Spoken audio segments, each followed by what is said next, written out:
I'm Carrie Lee Merritt, and this is another episode of Merrittocracy. Today I'm sitting here with my friend, Ginny Summey, who lives in North Carolina and works as an independent scholar. She's currently turning her dissertation, which is amazing, we'll get into it in a minute, into a book. And so we're going to talk a little bit about not only what it's been like with her experiences of being an independent scholar, but also her work and also the stresses of being a mother in this profession. You had your baby right after you defended. About a month to the day, almost. Wow. After I defended. And she was 5 weeks early, too. And so I had a severe preeclampsia, so very dangerously high blood pressure. I don't know if one was related to the other, but I did not really get to celebrate my dissertation defense that much because, I was waddling into a bar.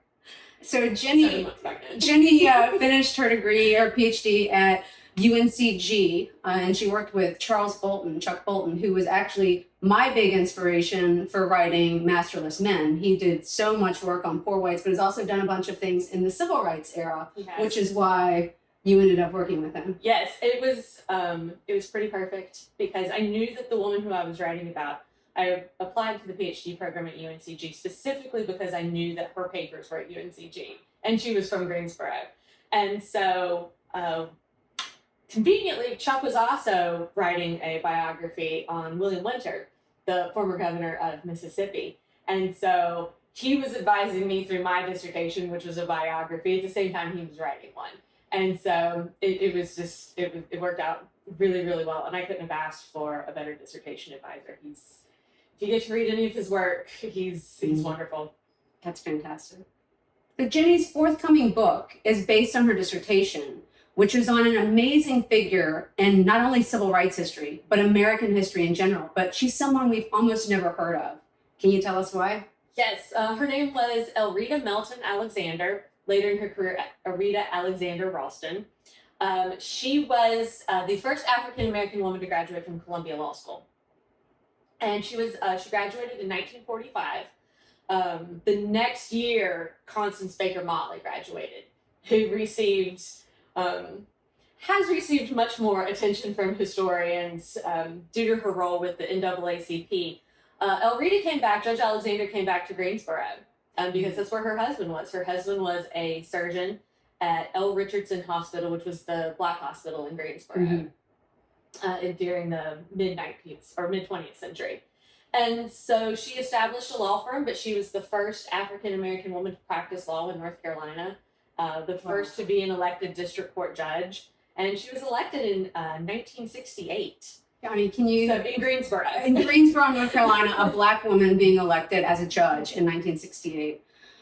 It's just amazing. And how did you come across her story? Is it something you found living in the area, or? I had never heard of her before, and I grew up around the area. Yeah. I grew up in North Carolina.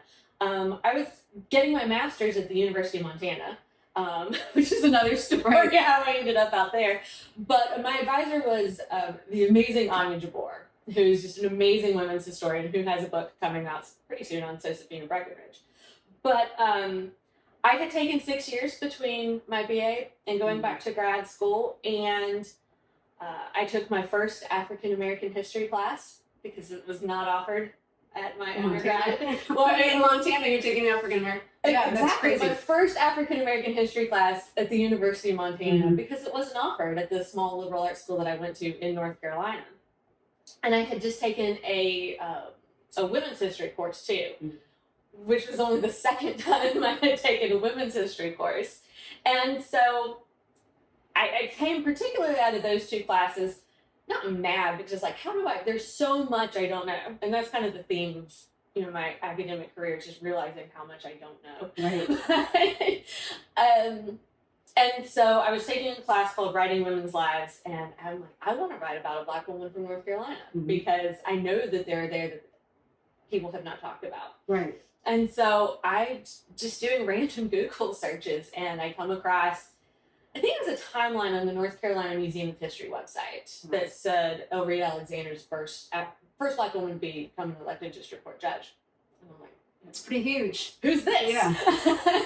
And just started digging and found out she had a whole archival collection. And it was my seminar paper, became my master's thesis, my article, my dissertation. Right. And 9 years later, 9 years later, almost a book. Yeah, can't wait for that. And we'll have details. Hopefully, by the time we put this out, we'll have some details. Talks are in the works right now on who's publishing it, but you'll see it soon. So tell us, did you do any oral research or oral interviews on her life? I did. She passed away in 98, but several of her law partners are still alive.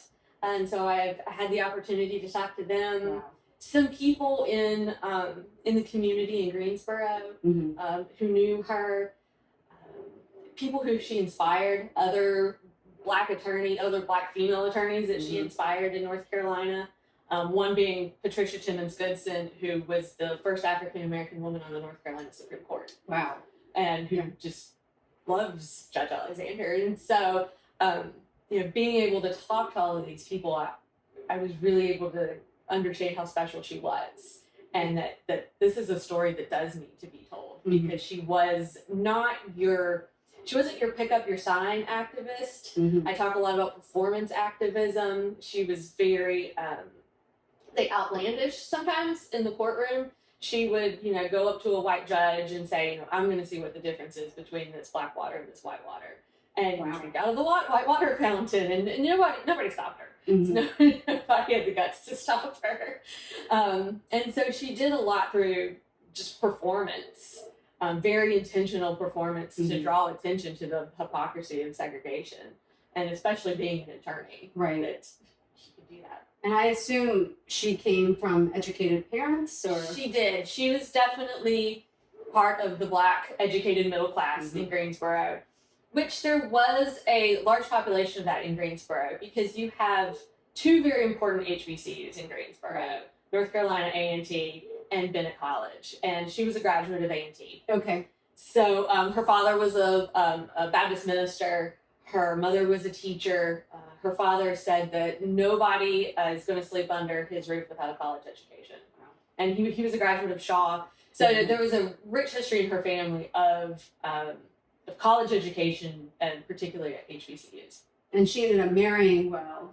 She married another A&T grad who became a surgeon in Greensboro, at the Black Hospital. And so the records that you were looking at for her, were they mainly her judicial opinions? Were they correspondence? What kind of record groups were you looking at? There was a lot of correspondence, a lot of Supreme Court records, a lot of judicial records.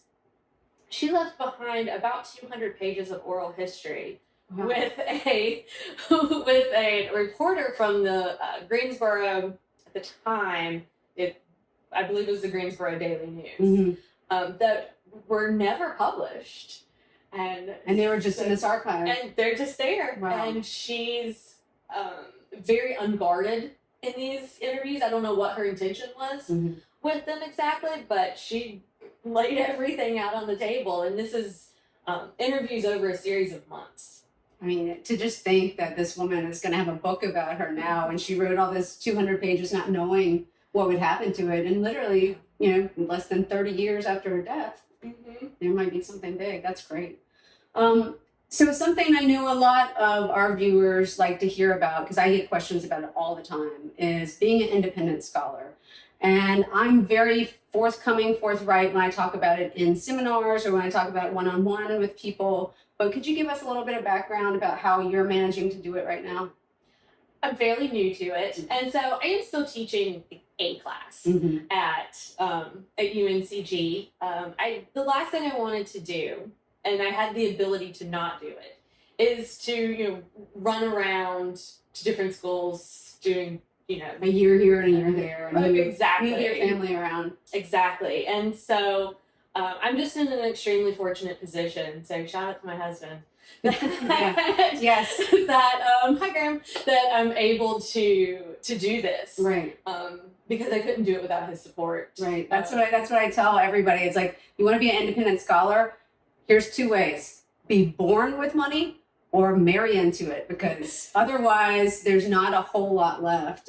We've talked about this, that even in writing pieces for the general public, almost all that money is dried up as well. Yeah. So it's tough. But again, when you have a family and being a female in this business, what they require from you at a professor level on a daily basis, I mean, you really don't have much of a personal life otherwise. It's been, and I'm fortunate enough to have both of my daughter's grandmothers nearby and childcare, so I've been able to make this work. I would say a lot of the lessons I've learned trying to be an independent historian are pretty applicable across the board, no matter, even if you're staying in academia, just because promoting oneself and learning how to do that is really important. Right. And that's what especially for women, because we've been taught our whole lives, conditioned our whole lives not to promote yourself, not to brag about yourself, not to talk about your work constantly. But that's exactly what you have to do in order to make it in this business. And it's so nice and refreshing to see women who are really like just badass women willing to go out there and do this. And kudos to you. And thank you. It's been a little unnerving, but I've also been really fortunate as far as you encouraged me to get on Twitter. And Twitter machine. And so the connections I've been able to make have led to upcoming seminars that I'm speaking at, and so and you've had several articles for the public, the general public, that you've been able to kind of get out through Twitter to the rest of the historical community so that they can use it hopefully in teaching or in classes. But again, I think one of the main things that I love about being an independent scholar is that ability to really speak to the public, the general public, as much as you want. Right. And you, of course, have gotten into, waded into the Confederate monument debate there in North Carolina. How has that been? I did. Kind of tepidly, a little bit. It's one of those things that so many historians are speaking about. And I was kind of waded in with actually my undergrad history advisor, Dr. Gary Freeze at Catawba College, and we haven't been run out of town yet. Good. So, I don't live there, but he hasn't been run out of town yet. But it is I enjoy a little controversy. Right. Gotta live a little fun. So it has been interesting to get into. I'm from a small town called Salisbury, North Carolina, and there's a very prominent Confederate monument that is actually, I believe, hand sculpted. So, wow. So now they're trying to get the artistic there's it's side to it. Like the one in Durham that fell and crumbled. It's solid. Yes. And just figuring out what is the best place for it. And in the middle of Maine, or in the middle of one of the primary roads in downtown is probably not. So is it by the courthouse?